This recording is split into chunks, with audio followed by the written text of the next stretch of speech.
Ah, welcome back, everybody, to another episode of the My Unique Curiosities podcast. I am your unique host, Sean Hill. And today, we are talking about the most important movie of last year. And shit, it actually might be the most important movie of the decade. And that is Sound of Freedom. So, this is a spoiler alert. But if you don't mind, let us get straight into it. So, the question that we need answered today is why you ain't subscribed to the channel, man. Like, did you like any of the videos? Did you share any of them? No?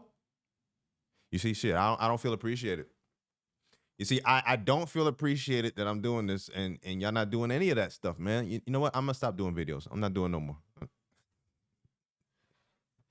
No, y'all, but on a serious note, we want this channel to grow so that we can share the message. We can bring awareness. We can shine light on all the issues in which we're going to be speaking about overall with this podcast. So please help the channel so the channel can help everybody else. Thank you. So the question that we need answered today, though, the movie Sound of Freedom. Why is it the most important movie of the decade? Why are they trying so hard for you not to see this movie? And why are the mainstream media attacking it so heavily? So the protagonist of the movie is named Tim Ballard, and this is based on a true story. So Tim Ballard, he was a CIA agent for 1 year. And then he switched over and went to Homeland Security, where he was busting people that were consuming child pornography.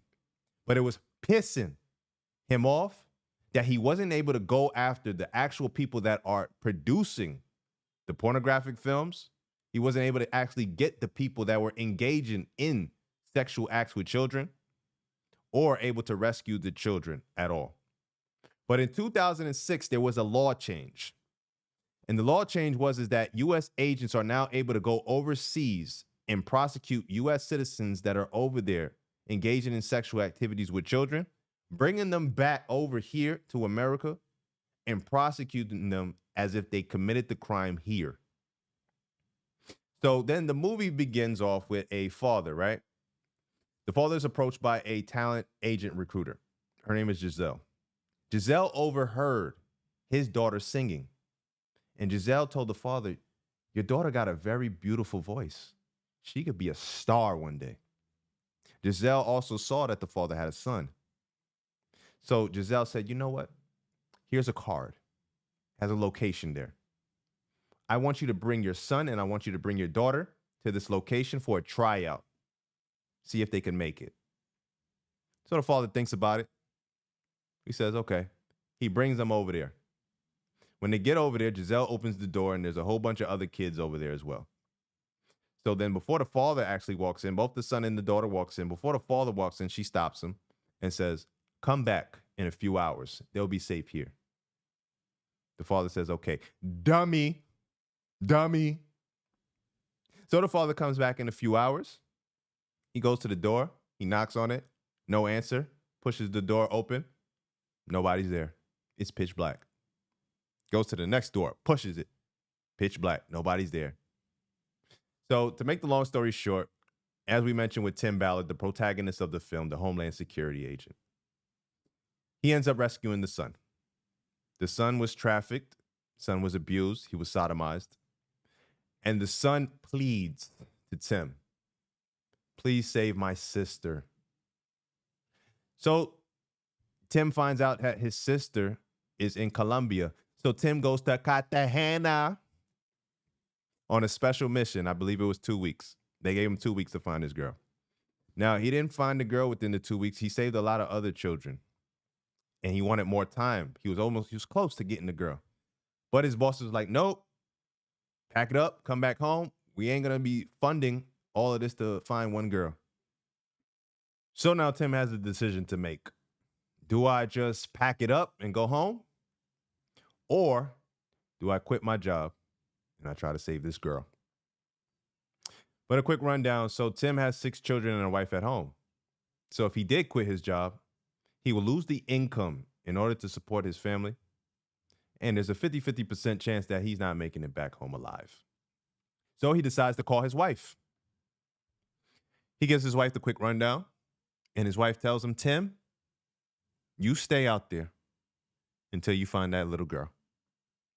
So that's exactly what he does. And it's a very entertaining. It's something I still want you to watch this movie.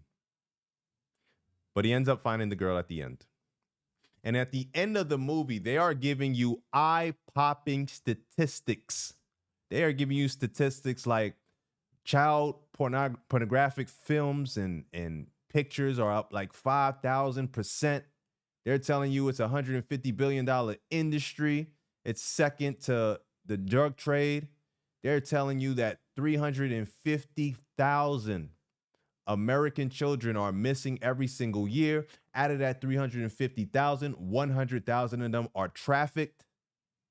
Out of all the victims that are trafficked in America, 57% of them are minors. So then I'm like, so this movie is giving you something that you don't even know about. Like, why is the news not having this conversation? Why are they trying for you not to see the movie? Why is mainstream media attacking this movie? I got the answer. Because the government is making money off of this. This is a very, very lucrative business. Oh, whoa, Sean, no, whoa. You're telling me that the government is involved in all of this? You think that the government would do something illegal like this, Sean? The government, they would never do that. The government will never do anything illegal. The government will never, ever put money over people first. They will always have your best interest at heart. They will never lie to you. So just like the government would have never did the eugenics movement like they did, right? Where Hitler said he got his idea of eugenics from, right? So they would never do anything like the Tuskegee experiment where they had to apologize. Bill Clinton, right? My bad, our bad. They would never lie to you about the weapons of mass destruction, right? They wouldn't lie to you about COVID, telling you if you took about 6 of those, you good, right? And then have y'all seen the Epstein pedo island list? Some of your favorite celebrities are alleged to have gone on that island. Now, one of your favorite singers was at Epstein's island. One of your favorite singers was at Epstein's island. Uh-oh. Oh, shit. Yo, let me stop before somebody's sister comes try to smack me on the elevator. Oh, yo, I'm sorry. Let me get serious. Sometimes you have to laugh, y'all, to prevent yourself from crying, man. So a very important question for you to ponder upon right now. So unless you've been living under a pineapple under the sea with SpongeBob, we have a border crisis right now. The border is wide open.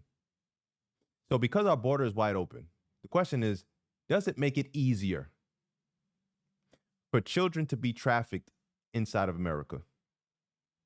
Hell yeah. Hell yeah. We are the number one consumer in child exploitation material. We are the demand for this. So there's a huge incentive for traffickers to bring in children. We're going to take a look at this real quick. 85,000 unaccompanied minors are showing up at the border. How is this possible? And we know that that number is even higher. That's conservative. But we'll stay with this. 85,000 unaccompanied minors are showing up at the border. 3 5-year-olds. 3-year-olds, 5-year-olds. And I'll tell you exactly what's going on. So these 3-year-old, 5-year-olds are given a name by their trafficker. So the trafficker gives them a name. And when they get to the border by law, the HHS is required to call this phone number. So here's how the phone call goes. Hey, how you doing? This is the HHS. We have Hector Martinez here. Is this Kevin Martin? Yes, it is. That's my child. Yes. So then after the phone call, what would normally happen is the sponsor is supposed to come fly over there, pick up the child, and take the child back. Not no more.